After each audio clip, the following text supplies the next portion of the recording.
on. She said if I really needed to, I could suck her toes anytime I wanted. That was kind of weird because we're supposed to have a platonic therapy relationship, but she's kind of a MILF.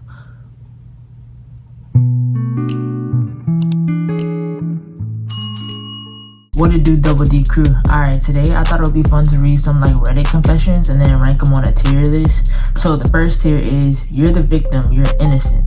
Alright, and then number 2 is, honestly, valid, I understand. And the third one is, you're an asshole.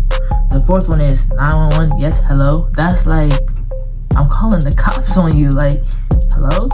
And then the last one is, you need to be under the jail. Like, we're not, it's just more than we're calling the cops. You need to be thrown under the jail, life sentence, death penalty, all of that extra stuff. Alright, so boom, let's get started with the first one. This one is titled Yay or Nay. Definitely something that still sticks with me to this day. Alright, so he said, as a man, it should be fucking illegal for your child to not have your last name. I don't give a fuck what the circumstances are. Call me traditional, call me sexist. What kind of controlling bitch, feminist, bitch ass shit is that? Whoa. Okay, let me keep going. You know, I'll budge on certain circumstances, but if a father is genuinely in their kid's life and is a huge part of it, the name should transfer. By far one of the most humiliating, embarrassing things that has ever happened to me, and then goes above and beyond to collect child support. I have nothing against supporting my child. I have nothing against supporting my child. I have, and I always will, even when circumstances have changed and the child is with me majority of the time. I don't have a problem giving my kid's mom money, even if it's for her, as long as the child has what she needs. That's all I want. But still, to this day, 13 years later, thinking about how it still bothers the fuck out of me tremendously. I know, granted, when my daughter eventually gets married, her last name will change, but still, it was such a low blow, and it really hurt. Y'all, first of all, I want to know where y'all would put this one. But then let's read the comments. Somebody replied and said, whoa, buddy, let's not forget you didn't carry the child for 9 months and go through the difficulty of pregnancy, alright? Valid point. Took you a total of 4 seconds to attribute to the creation of the child. Valid point. Probably less than that. Probably nutted in 1 second. If we're being honest, because shit. Yeah. Really care this much about a child's last name? I hope you heal all the resentment in your heart and find peace. A last name shouldn't implicate how much you do or don't do for your child. If y'all aren't married and don't share the same last name, then it's not an obligation for the kid to have your last name. I agree. And I might be biased, but I feel like, especially if you're not married, the kids shouldn't have the father's last name anyway. Like, they got, in my opinion, they got so many people walking around here with baby daddies and who aren't even in the kid's life, and the kid got the father's last name. Why? I think mothers should start giving their kids their last name. Like, that is crazy to me. Unless y'all are married and you took his last name already, which is also a little, I mean, I get it. The most I would ever do is hyphenate. I would not take nobody's last name. I would hyphenate at most, but I mean, when I get married, I feel like I would want the girl to just take my last name though, and she can hyphenate it. You know, she ain't gotta get rid of her last name. I feel like it's a piece of her identity. You see what I'm saying? So I agree with the person down below, like, who replied, it ain't that serious, buddy, for you to be doing all this cussing and stuff. Well, okay, so we don't have to call the cops on him for the stuff he's saying. He ain't doing nothing crazy, so we're just gonna say he's an asshole. He's an asshole. Okay, let's go to the second one. Alright, this one is, the title of this one is, I had a tradition of licking my parents' feet while they were in bed for the night and they never caught me.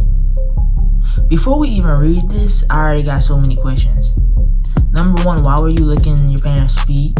How did that start? Why did it continue? And how did they never catch you? I don't know if it's just me, but if somebody was licking my feet I don't know if it's every night. I didn't read it, but if it's a tradition, so that means they were a lot. If somebody was licking my feet constantly, I feel like I would wake up. Is that just me? Let me know in the comments. Is that just me, or would y'all not also wake up if somebody was licking your feet at night? Alright, let's read it though. Every night, so this is an every night thing. Every night at around 1 a.m. in the morning, I would go into my parents' room, which was right across from mine, and just go at their feet with my tongue. Go at their feet with my tongue. So he's so they're licking it like a dog, like not just like and then go like you feel me? That's more than that's sus. That's weird. I never knew how to explain it, but it just tasted so good. Feet taste good. This is beyond a foot fetish. This is just weird. This is weird. And I don't kink shame. I don't think foot fetishes are weird in general, but this is weird. This is weird. The first time I did it was an accident. How do you go in your parents' room and lick their feet by accident?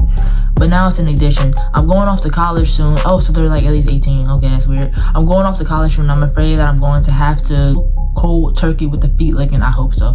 And I hope my roommate isn't too stuck up. I think it's more of a lifestyle now. I don't think I could just go and quit. It's like a hard drug, like cocaine.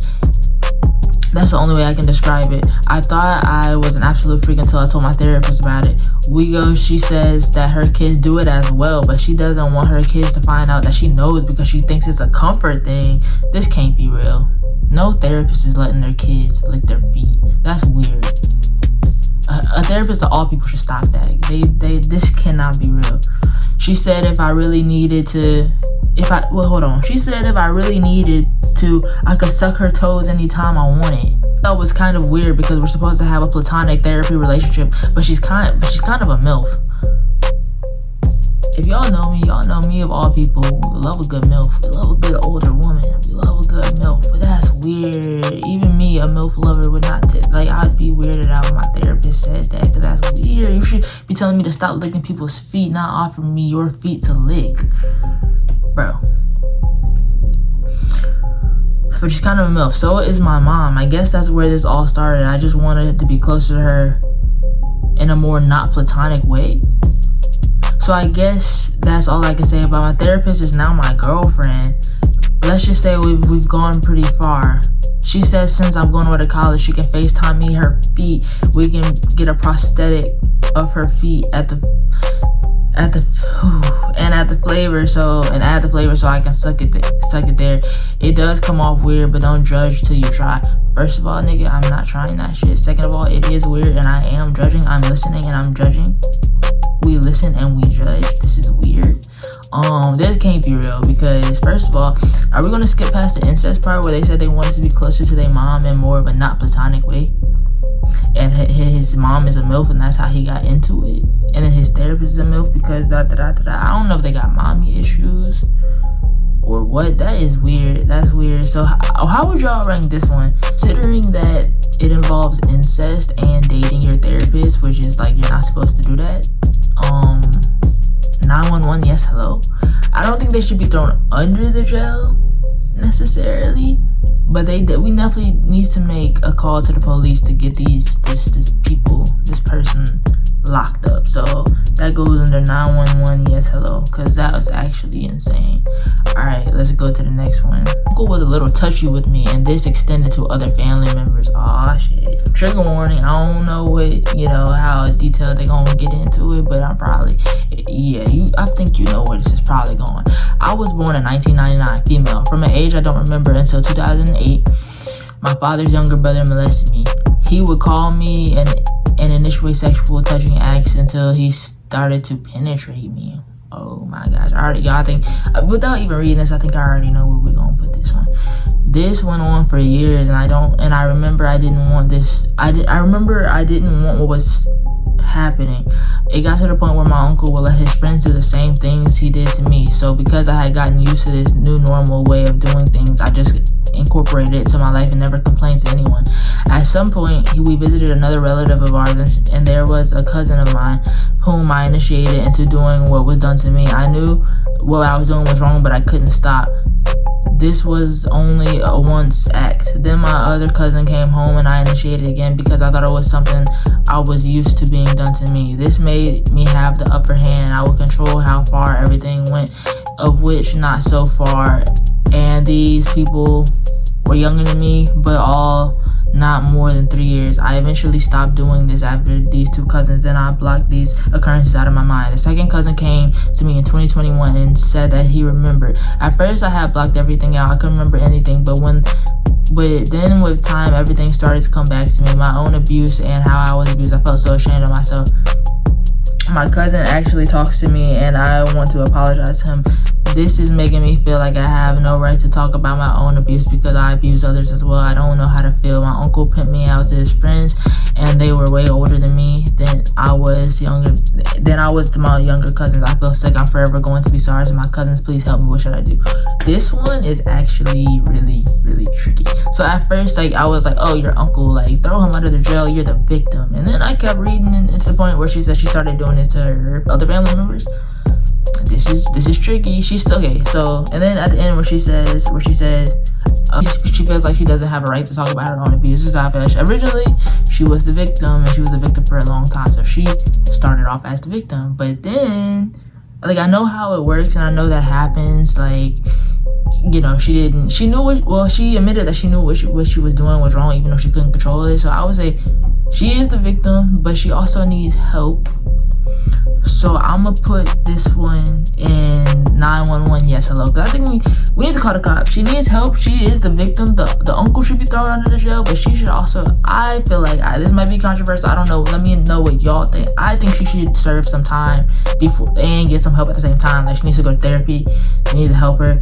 She also needs to serve some time because she said she knew what she was doing was wrong, and she did it and she knew what she was doing. So I'm not gonna say she needs to be thrown under the jail because she started off as a victim. If she didn't start off as a victim, I would say throw her under the jail. But because her uncle pimped her out first and her abuse is still, like, you know, it's still valid, I'm gonna put it on 911 yes hello. Tell me where y'all would put it. Alright, so let's go to the next one. I have a stash of pills I keep just in case I need a way out. Alright, I'll be 24 this year. My last attempt in my life was 7 years ago and no one really knew how I survived that. I really made sure to poison myself. But somehow I'm still here and I haven't really thought about offering myself seriously since 2019. I can't, however, get rid of the need to just have a way out, so I started collecting pills and putting them away just in case. It's a random prescription pills I used to take throughout the year, some antidepressants, sleeping pills, painkillers. I doubt it's enough to put me out yet. I wouldn't risk it, but it gives me some comfort knowing that I have them. And every time I get new meds, I put some away. I have a really nice life now, 11 partner, a stable job, just recently adopted a dog. I get better every year. I'm still battling depression, but it's more of the I can't get out of bed and do stuff type than the seriously I want to end myself kind. That's great. That's really good. Hopefully one day I can get to that level. I'm just getting through life day by day and my stash slowly grows, giving me comfort. In that case everything goes to shit again, I'll still have a way out and it wouldn't fail me this time. ETA, I do not plan to take my life. In fact, every day I'm working to make it better. It's just comforting to have that little stash. I was in therapy for years, currently can't afford it, but I am in contact with psychiatrists who prescribe antidepressants for me. I have been heavily depressed since I was 12, tried many meds and went to lots of therapists, but it didn't work that well for me. I plan to go to therapy whenever I can afford it. Not in the next years, probably. Thanks for all the supportive responses. Okay. This is how I feel about that. I would put that under honestly is valid. Honestly is valid, and I understand, because you shouldn't. I mean, I'm happy that they're getting better every day, and I understand that the stash of pills gives them comfort, but you shouldn't have that. Like, trust me, I understand, because all I'm gonna say is we in the same boat. We are in the same boat, but I'm happy you're getting better and stuff like that.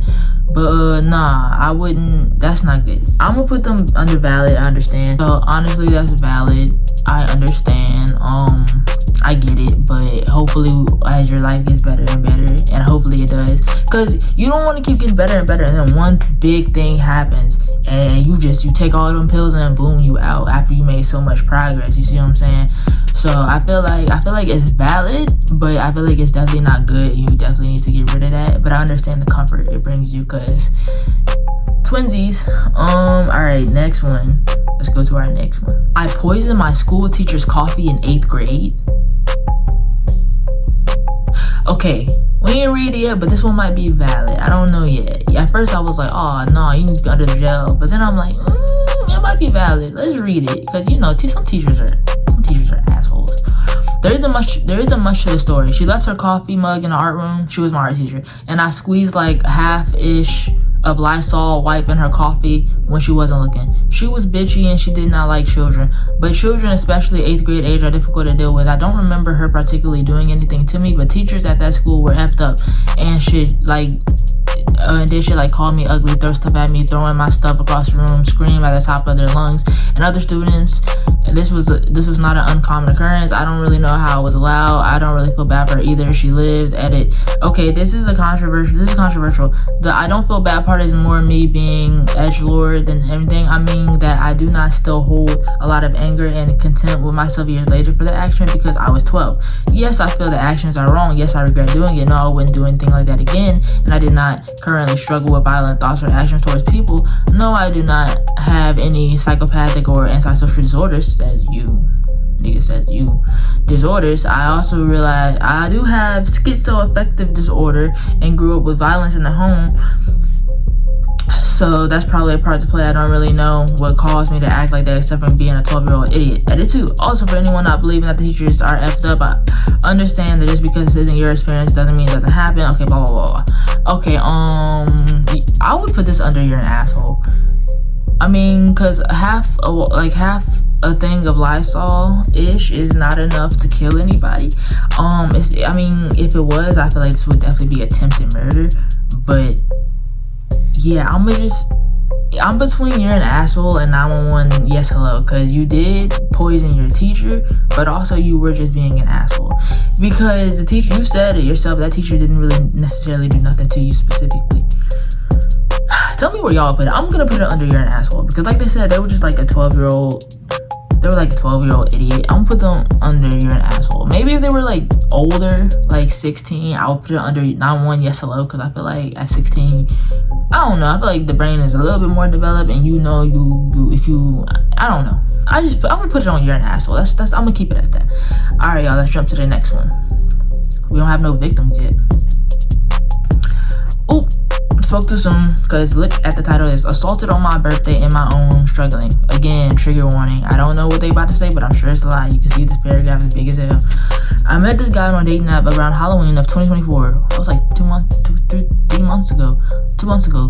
We met for the first time in early November. About 2 weeks before my birthday, I noticed the red flags, but they were subtle and he was good at manipulating, even if he doesn't realize it. Plus, I was really trying hard not to get the ick, because everyone tells me I get the ick too fast. First of all, if you get the ick, don't listen to people saying you get it too fast. If you get the ick, you get the ick. The ick could be a preventative measure, a protective measure. So if you get the ick, listen to your ickness. You feel me?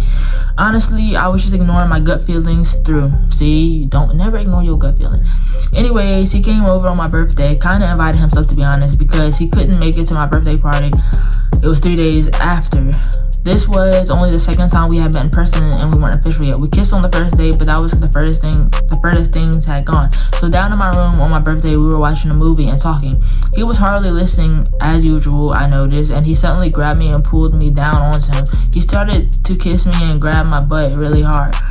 I was completely shook by this because we were not at that stage in our relationship whatsoever. I tried to push myself off of him, but he was holding me down so hard. He did this, pulling me onto him, kissing and grabbing me probably 5 or 6 more times over the next 2 hours. Each time I kept telling him, let's watch the movie, or I say, hey, I was still talking, I don't want to make out, but he kept telling me he didn't care, and he was holding me down so hard on him, I was terrified. I tried to hold myself up on the corner of the bed. Body language was obviously not comfortable. He then pulled me onto his lap and started kissing my neck, and at this point I kind of froze until he tried to take my fucking shirt off. I don't even remember what I said. I just remembered I got him to not take it off, and then he laid me down, laid on top of me. He was kissing my neck and my mouth. Horrible kisser. They always are. The greatest always are, speaking from experience. And I literally turned my face away and he just kept kissing my neck. It was so disgusting. Once he got off of me, I was like let's watch a movie. And he finally got up begrudgingly. He stood up and took his shirt off. He had his long sleeve under it, so he wasn't shirtless, but why, dude? I just said no. So yeah, the last time he pulled me onto him, it was mid-sentence, and he cut me off, was kissing me disgustingly, gripping my ass, smacking my ass, and it was like the last thing he had ever touched. He also called me sexy, which was just so objectifying and horrid. I finally got the courage to tell him he needed to go home, and he picked me up outside the front door before grabbing my ass very hard again and kissed me so nasty and sloppy on my front porch. As soon as I got back to my room, I called my best friend down, sobbing uncontrollably while telling them what happened. I texted him the same night and told him I hated how he made me feel objectified, disgusting, completely taking advantage of me. He kept blaming me. He kept blaming it on being unexperienced, so he doesn't know when to stop, which is BS, because I obviously was telling him to stop. Anyways, I haven't gone a day without thinking of it and have become really sensitive to people touching me around my butt area. I already hated ass smacking in general, but this has excelled so much that I'm afraid of getting a boyfriend now, because if he touches my ass, might just have a breakdown, which seems silly, though I know it's valid. Anyways, have been haunted by this and needed to say some more things. Alright, so first of all, you're definitely 1000% the victim. It makes sense that you would have a breakdown if anybody came to near your ass and why you don't want to have a boyfriend. I want to say not all guys are like this, but a lot of them are. You're definitely the victim. He was definitely giving rapist vibes, and he seems like the type. I mean, clearly he doesn't take no for an answer. He doesn't care about that. So I'm sorry you had to go through that. I hope you got better. Maybe you try going to therapy, working it out a little bit. Also maybe, I don't know if you called the cops, I don't know if they would do anything. But maybe you can make a report, I'm not sure. But you're definitely innocent, you're the victim. Behind you 100%. That's actually crazy. Alright, y'all, we got two more. And stop watching my neighbor through their window. Stalker. This is hard to admit, but I've been creeping on my neighbor for a while now, and I don't know how to stop. You need therapy. I, 29 male, live in an apartment complex, and I've noticed that my neighbor, late 20s female, has this large window that faces directly into my living room. It started off innocent enough, just casual glances as she moved around in her apartment. But over time, I've noticing more details: how she walks around, what she's wearing, when she leaves, when she comes back, and even the small moments she has alone. I've never spoken to her outside of passing in the hallway, but I can't shake this feeling of fascination. Sometimes I'll sit by the window and watch her for hours while she's home. I tell myself it's harmless, but she'll never know. But I'm starting to feel guilty about it. You should. You're literally stalking. Like, you said you can't stop watching your neighbor? No, you can't stop stalking your neighbor. I know this is crossing some kind of line, but I can't stop. I'm obsessed with the idea of knowing everything about her, like without her ever knowing. Has anyone else had something like this happen? How do I stop myself before it goes too far? You need help. Report yourself to the police. This is crazy. You're a stalker. There's no like dancing around it. You're a stalker. You need to chill out with that. You need to chill with that. You're a stalker. I'ma put that. Should you be under the jail for that? Okay, so at this stage, I would put it at 911 yes hello, because they haven't done anything yet. But the fact that they're like paying attention to all these details and stuff like that, I feel like, and they already said they're obsessed, I feel like this could grow into a bigger obsession and get worse and worse and worse, and then they'll become like a murder or something. I feel like the next steps are breaking into her apartment, kidnapping her, or just being weird, taking pictures of her, selling them. I don't know. You know, this could get, it's already weird, but this could get way weirder. So I'm gonna say you need to be put under the jail as a preventative measure, because that's weird. You a stalker. You're admitting to stalking. Like 911, yes, hello. Throw him under the jail. All right, y'all. This is the last one. So I stole a woman's wallet because she didn't tip me. Now, all the petty bones in my body just from reading the title, I feel like you're the victim. She didn't tip you. She deserved that. But nah, let's read it though. A few years ago, I was working at a restaurant and I had this lady come in who just wasn't friendly at all and didn't tip. She didn't seem like a very nice person. So she left her wallet sitting outside where I knew there wasn't any cameras. I was the floor manager at the restaurant, so I knew for sure there were none. I didn't tell anyone what happened, so I took it and I stuffed it in my purse quickly. I don't know why I did it. I wasn't mad that she didn't tip me. I guess it was just being unnecessarily rude to me that made me take the wallet. I'm generally a good person. I have returned lost wallets twice before. I guess I just don't like the feeling. I don't feel like being nice to her I didn't feel like being nice to her that day. Damn, can I talk? I didn't feel like being nice to her that day. Anyway, she called the restaurant a few hours later and I pretended to look for it with my coworker. Obviously, we didn't find anything because it was already in my purse.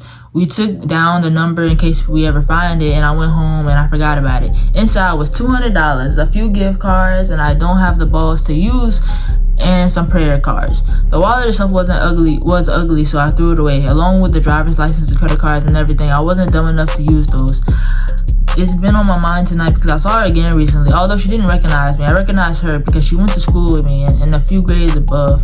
I feel bad that she likely had to cancel all her cards and get a new driver's license because of me, but it's not like I can fix it now. Update. Damn, I triggered every one of you, LOL. Anyway, you don't need to comment telling me I'm a thief. I know I'm a thief. That was the whole point of the post. Thanks. Alright, so I guess I'm petty because, hey, you ain't do nothing wrong, in my opinion. If you just stole it just because she didn't tip, I feel like, okay, you're an asshole. That's where I would put you, right? But you said she was being extremely rude to you the whole time. Shit, that ain't your fault. I mean, I feel like it was the perfect opportunity. She was rude to you all night and then she left her wallet. Yeah, take it. And then it had $200. Like, that was way more than she... The fact that it had $200 in it proved that she could have tipped you and she didn't want to tip you. So, because of all that... Listen, like I said, I guess I'm just petty, but because of all that, honestly, valid. I understand, and I probably would have did the same thing. So yeah, guys, that's the end. That's our tier list. That's the end of it. Let me know if y'all want a part 2. Let me know if y'all agree or disagree with some of the ratings I did. Follow me on all my social medias, especially TikTok, because, you know, if you still got it, you know what I'm saying, since it's banned and whatnot. But yeah, follow me on everything, and like, comment, and subscribe, and I'm gonna catch y'all in the next video. Bye.